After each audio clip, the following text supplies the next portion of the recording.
Good morning, boys and girls. Welcome back. As you know, the last couple weeks we've been talking about the Israelites complaining. How'd you do this last week? Did you turn your complaining statements into thankful statements? Did you work on not complaining? I hope so. But you know what, boys and girls? God knows that in a week or 2 weeks, we can't always break a sin pattern. We need repetition.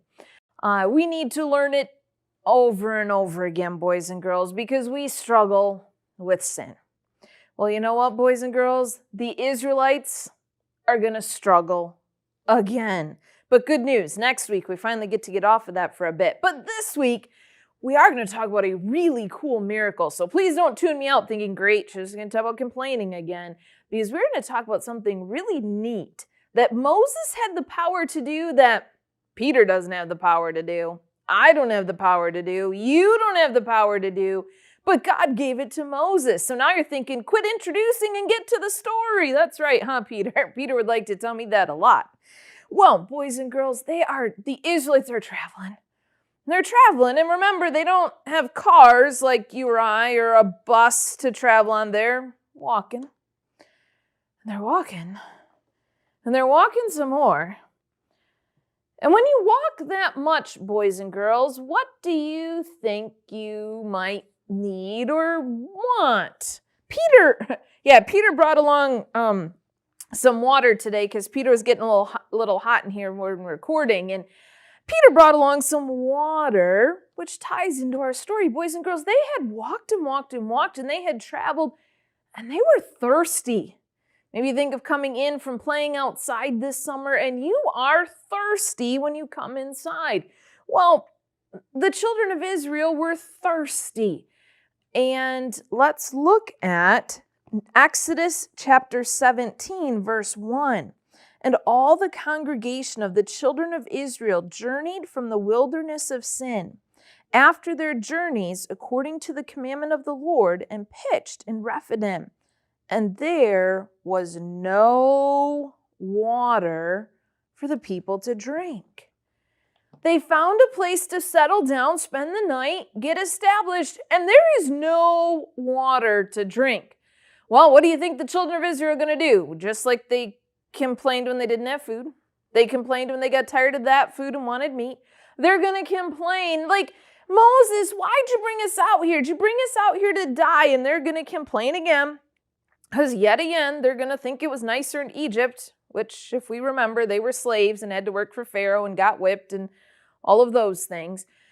So they complain. They go to Moses. Moses, we need water. You brought us to this place without water. And they complain. Yeah, good thing you have your water, Peter. So they complain about the water. So Moses does what we should do, boys and girls. He goes and talks to God. He goes and he prays and he says, God, what should I do? I can't make water. Okay, boys and girls, there's nothing in me, there's nothing in Peter that we can just produce water. We brought this cup with us today. There's nothing we can do to produce water. Okay, I can't hit the back wall here and get water to come spurting out. But God talks to Moses and he says, Moses, this is what I want you to do. You know that rod that you had that you used to separate the Red Sea? Yeah, the waters parted. Do you remember that miracle, boys and girls? It's almost like the children of Israel had forgotten that they had walked across a sea on dry land, and then the Egyptians had walked across and they'd been killed. But they kind of forgot about that miracle. Well, God says, you know, Moses, that rod that you used, I want you to take that rod. And he's going to give him a plan. Let's see, where could we get water? Maybe there's cactus in the desert. Maybe you're going to hit the sky. Okay, Peter's going to hit the sky. There is condensation in the sky. Do you know what he tells him to hit, boys and girls? A rock. Yeah, a rock. Yeah, Peter. Not a plant, not a tree, not something that maybe might have water. No, he tells him to hit a rock. Boys and girls, unless there's dew on a rock doesn't have water.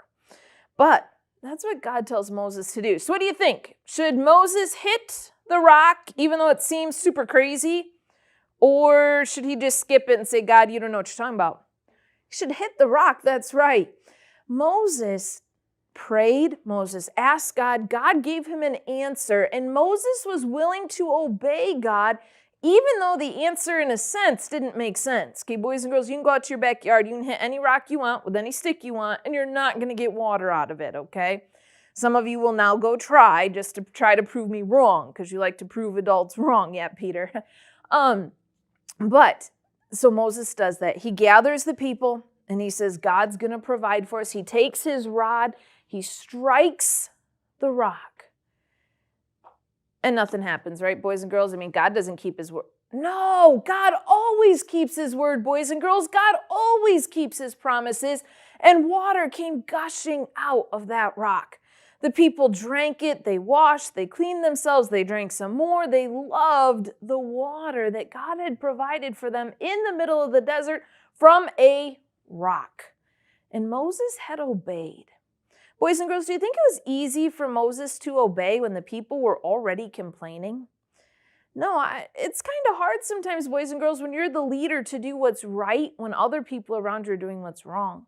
You don't even have to be the leader, boys and girls. If people around you are complaining, it's really easy to jump in and complain. This week, are you going to be more like Moses and run to God when you have a need? When you're out of something, when you need something, are you going to run to God? Boys and girls, I recently saw the Lord provide for me, and it was just kind of neat. Had to pay to have some raccoons removed from my attic.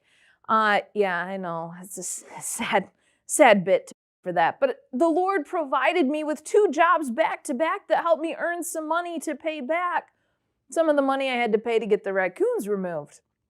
But guys, the Lord provides. Are you going to run to him and pray and then obey and do what he asks? No, God's not going to tell you to go outside and strike a rock, but God does give you his commands in his word. Are you going to obey and listen and do what you're supposed to? Are you going to be like Moses?